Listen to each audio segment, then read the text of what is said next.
Hello दोस्तों, स्वागत है आपके अपने YouTube channel three little tutor में। जैसा कि आप लोग को मालूम है कि क्लास 2 एंड एबव का फॉर्म भरने का डेट बीत चुका है। अब क्लास 2 एंड एबव में फॉर्म नहीं भरे जा सकते। साथ ही साथ क्लास 1 और बाल बालिका के फॉर्म भरे जा रहे हैं और ये फॉर्म 15 तारीख तक भरे जाएंगे। तो अगर आपने अभी तक अप्लाई नहीं किया है तो आज ही अप्लाई करें और अपने बच्चे का बाल बालिका या क्लास 1 जिसमें उसकी एज हो उसके अनुसार फॉर्म भर के एडमिशन लें। अब ऐसे माता पिता जो फॉर्म भर चुके हैं उनके मन में है कि फॉर्म भरने के बाद क्या करना है, फॉर्म भरने के बाद केंद्रीय विद्यालय क्या करेगा और केंद्रीय विद्यालय क्या प्रक्रिया अपनाएगा। तो इस वीडियो में हम वही लेकर आए हैं कि फॉर्म भरने के बाद आपको क्या करना है, फॉर्म भरने के बाद केंद्रीय विद्यालय क्या करेगा। इसमें थोड़ी सी प्रक्रिया समझेंगे, क्या होता है बात समझेंगे। तो चलिए वीडियो स्टार्ट करते हैं और देखते हैं केंद्रीय विद्यालय का फॉर्म भरने के बाद किसको क्या करना है।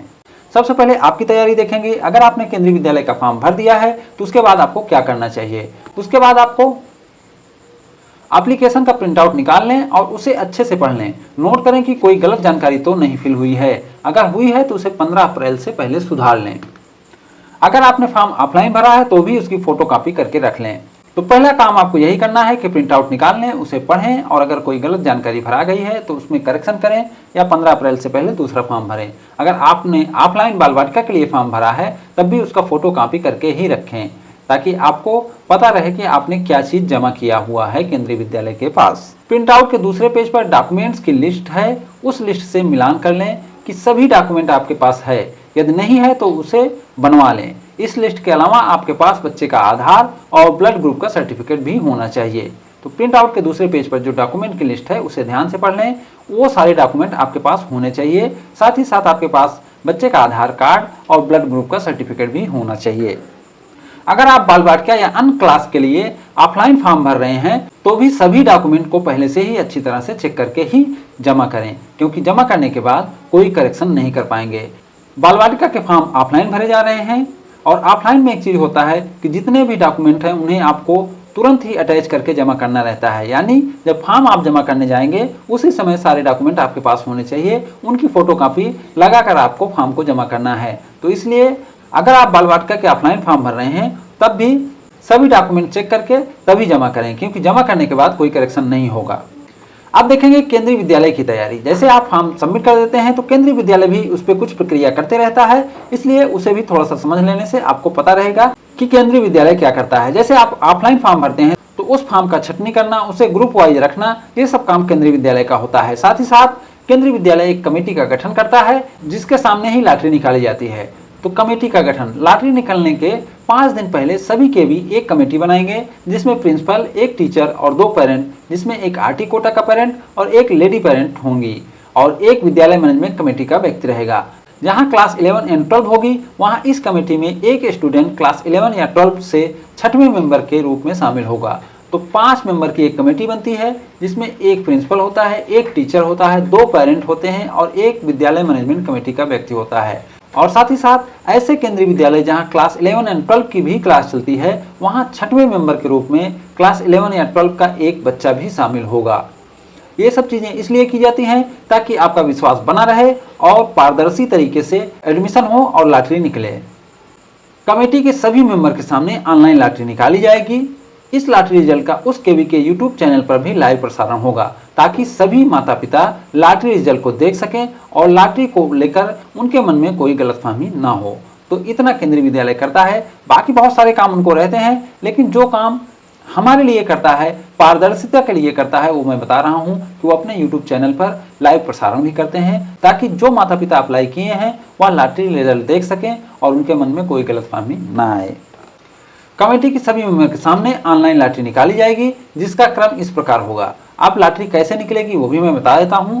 पहली लॉटरी निकलती है आरटी का। इसमें 25% सीट बिना किसी प्रायोरिटी कैटेगरी के भरी जाएंगी। अब बहुत सारे लोग बोलते हैं कि क्या कैटेगरी 5 वाले को मौका मिलता है, तो कैटेगरी 5 वाले को सबसे ज्यादा मौका इसी में मिलता है, फर्स्ट लॉटरी में, जो आरटी कोटा का होता है। ऐसे माता पिता जो कैटेगरी 5 में भी हैं और आरटी के लिए भी एलिजिबल नहीं है उनको सबसे कम चांस मिलता है। केंद्रीय विद्यालय में अगर आप कैटेगरी 5 से हैं और आपके पास आरटी कोटा भी लागू नहीं हो पा रहा है तो आपको सबसे कम चांस मिलेगा। अगर आपके पास आरटी कोटा है यानी आपके ऊपर आरटी कोटा लागू होता है तो आपको अच्छा चांस मिलता है, क्योंकि इसमें बिना किसी प्रायोरिटी कैटेगरी के सीट भरी जाती है, इसलिए सबको बराबर मौका मिलता है। किसी के भी बच्चे का नाम आ सकता है जो आरटी के लिए एलिजिबल है। तो ये बहुत महत्वपूर्ण लॉटरी है।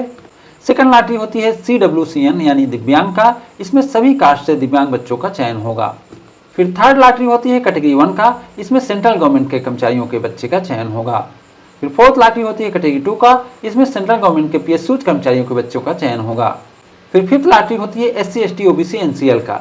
जैसे ही 4 लॉटरी हो जाती है उसके बाद ये चेक किया जाता है कि जो रिजर्व कैटेगरी है उनको कोटा पूरा हुआ कि नहीं हुआ। अगर नहीं पूरा हुआ है तो 5वीं लॉटरी उसी के लिए निकाली जाती है, यानी SC ST OBC NCL का कोटा पूरा करने के लिए। इसमें दिव्यांग भी शामिल रहते हैं, अगर उनका भी कोटा पूरा नहीं हुआ है तो उनको भी इसमें शामिल किया जाता है। अगर इनका कोटा खाली है तो 5वीं लॉटरी से ये पूरा कोटा फिल किया जाएगा, यानी 5वीं लॉटरी में चाहे वो कैटेगरी 5 से ही बच्चे लेने पड़े SC ST OBC के, लेकिन लिए जाएंगे और कोटा इसी 5वीं लॉटरी में ही फिल होगा। यहाँ एक कन्फ्यूजन ये हो जाता है कि लोग समझते हैं कि 5वीं लॉटरी में केवल कैटेगरी 1 या कैटेगरी 2 तक लिए जाएंगे, ऐसा नहीं है। अगर 5वीं लॉटरी में SC ST OBC NCL का कोटा खाली है, बच्चे ज़्यादा कम हैं, तो आपको कैटेगरी 4 से, कैटेगरी 3 से, कैटेगरी 5 से, सभी कैटेगरी से लिए जाएंगे, लेकिन सीरियल वाइज ही लिए जाएंगे।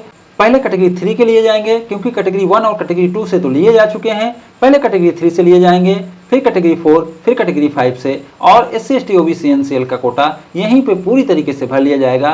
अब यहाँ से इनके कोटे में कोई सीट रिक्त नहीं रहेगी। अब जो एडमिशन होंगे वह केवल जनरल कोटे में होंगे।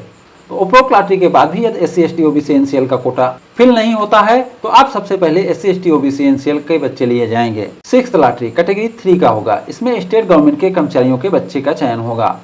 सेवंथ लॉटरी कैटेगरी 4 का होगा, इसमें स्टेट गवर्नमेंट के PSU कर्मचारियों के बच्चों का चयन होगा। फिर 8th लॉटरी होगा कैटेगरी 5 का, इसमें कैटेगरी 1 से 4 को छोड़कर बाकी सभी का चयन होता है। तो ये लॉटरी प्रक्रिया थी।